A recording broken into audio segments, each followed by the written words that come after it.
Okay, in this video we will talk about the types of relations. So the major two types of relations are a void relation, okay, or a null relation, okay, void relation or a universal relation. So these are the two major type of relations.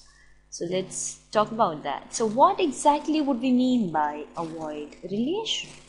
Now a void relation would essentially be an empty relation. Okay, so let's talk about a set A. Okay, let's pick up a set A.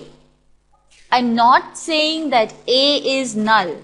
I'm not saying that A is phi. But I'm talking about phi being the relation. That is phi being the subset of A cross A.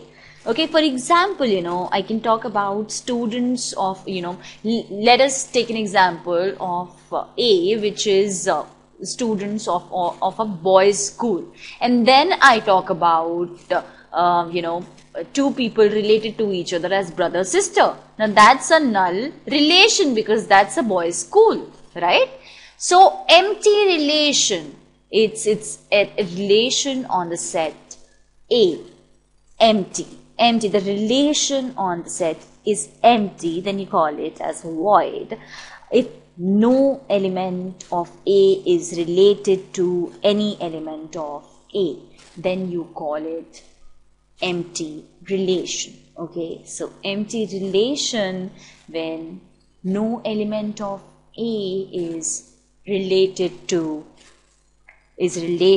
any element of A. For example, the same example that, if I talk about AB being from the set A and AB being related as A is a sister of B. That's not possible because A is the set of all students of a boys' school, right? So you can't have a sister there, right?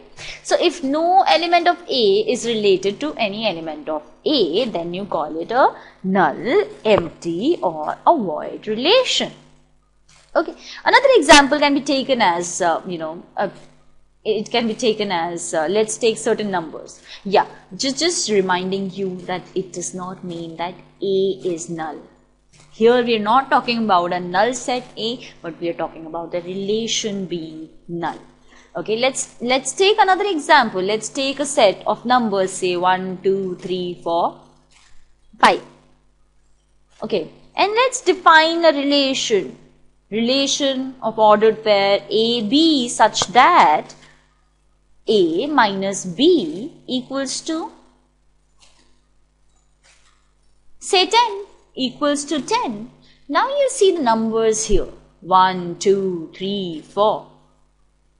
Can the difference of any number be 10?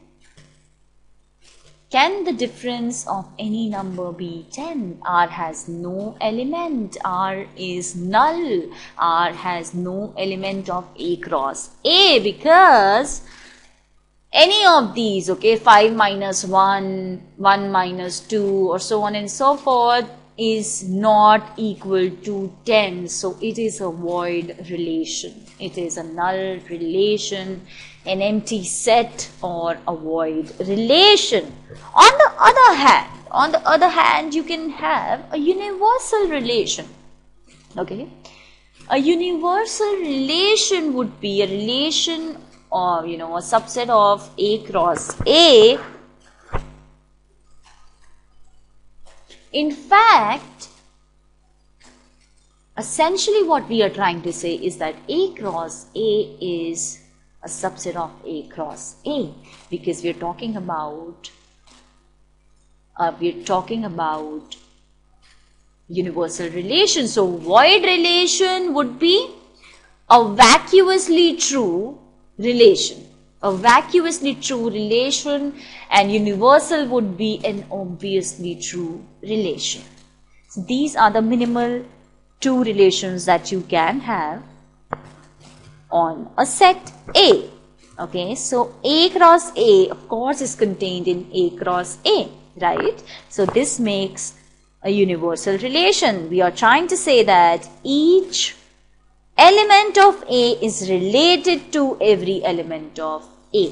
So what we are trying to say is that R is a universal relation if each element of A is related to every element of A.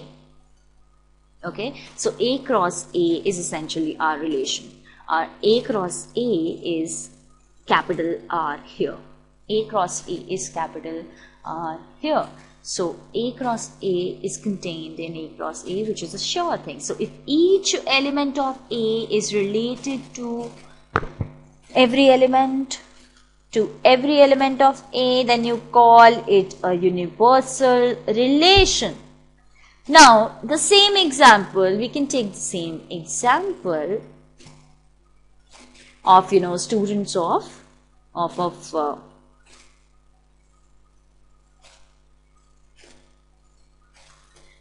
a boys' school. So, if we take a set, a relation where we take the difference between the heights of say A and B is less than 5 meters, which is an obvious thing. It will be less than 5 meters. So, it's a universal relation. Similarly, you can take the same example where you take A as 1, 2, 3, 4, 5.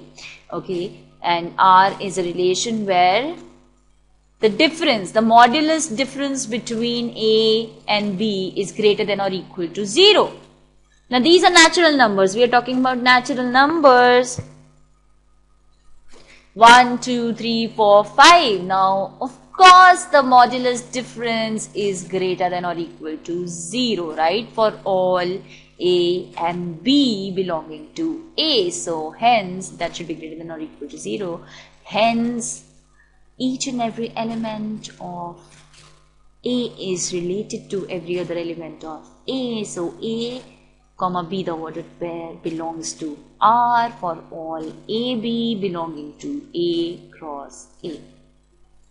Okay, so AB, here also it should be the ordered pair. AB belongs to A cross A.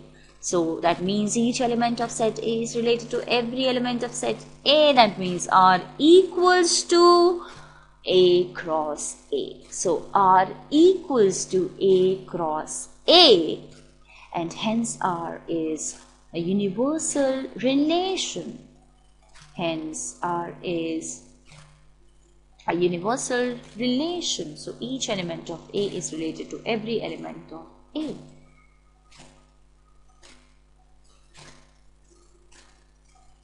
Now, also very important to understand another thing, I mean, universal relation.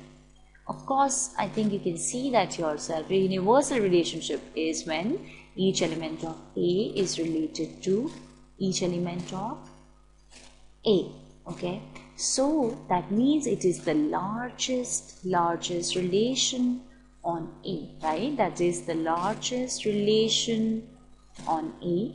Whereas the null or the empty relation or the void relation is essentially the smallest relation on A, on the set A. It's the smallest relation on the set A.